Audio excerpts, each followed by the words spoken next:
Hey everybody, it's Kelsey Chambers from Wheeling Jesuit. Today I'm going to be talking to you about my sport and what it means to me, and that sport is track and field. So, dear track, I've been running for about 11 years now, and it has just been a journey to say the least. It's crazy just to see where I started and kind of see where I am now, and just honestly, I would not trade this sport for anything, and I've met the best teammates and friends and the best coaches, and I'm so thankful for that. I would not trade it for anything.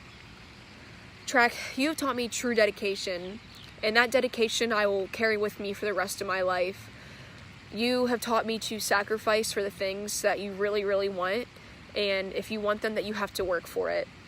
There have been so many times that I have stayed in or, not went to a party, or I got up throughout the whole summer at 5 a.m. just to get my run in before the heat. I mean, it's just the little things like that that really, really make you dedicated and help you get to where you want to be. And some people would say I'm crazy for doing those things, but it's 110% worth it in my book. Because of those sacrifices, I could see how far I could go in this sport, and I mean, what's the point of doing a sport if you're not 110% in?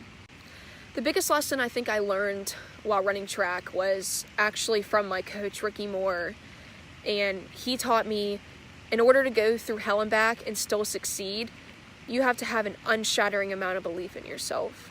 And at first I really didn't understand that, and it kind of took me until this year to really grasp what he was saying, but it's so true. I mean, there's a lot of things that go wrong in your sport, and a lot of things that try to bring you down, and trust me, I know that more than anybody, but at the end of the day, you have to just believe in yourself and know that you can come back from it, and just keep fighting, especially if you love the sport.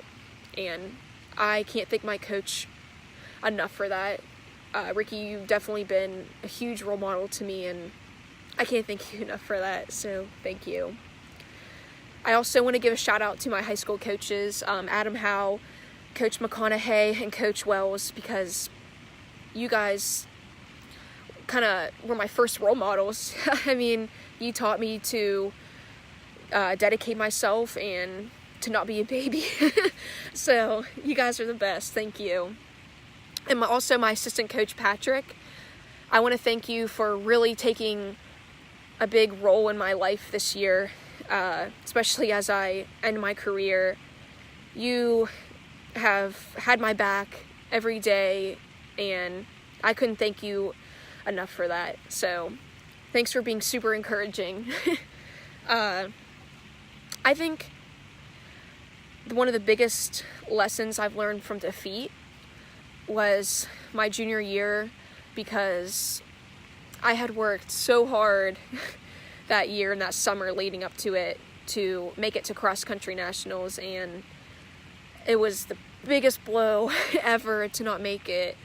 And it was kind of then where I really, really saw what defeat was, and I had to make a decision then to keep going or to throw in the towel. And I'm so glad I didn't give up, because I realized that things do work out in the end if you keep trying. I think the thing I'll miss most about track is my teammates and coaches. I love them so much, and it's going to be really hard to leave them, but I know that they'll always have my back and be there for me no matter what, especially into this next journey of my life. My teammates are literally my family, and I just want to thank them for all the great memories and just helping me push through these last several years. You guys are the best. And again, thanks to my coaches, high school, college coaches, everybody. Just couldn't have done this without you. And I also will miss competing. Just that feeling of giving everything you have and just laying it all out there on the line. And it's a great feeling. But I know I won't stop running. Running is a huge part of my life, and I can't wait to see where running takes me next. So it's been a hell of a ride. That's all I can say. Thank you, track, for all the ups and downs, because I wouldn't trade any of it. 3 cards on 3. 1, 2, 3, cards!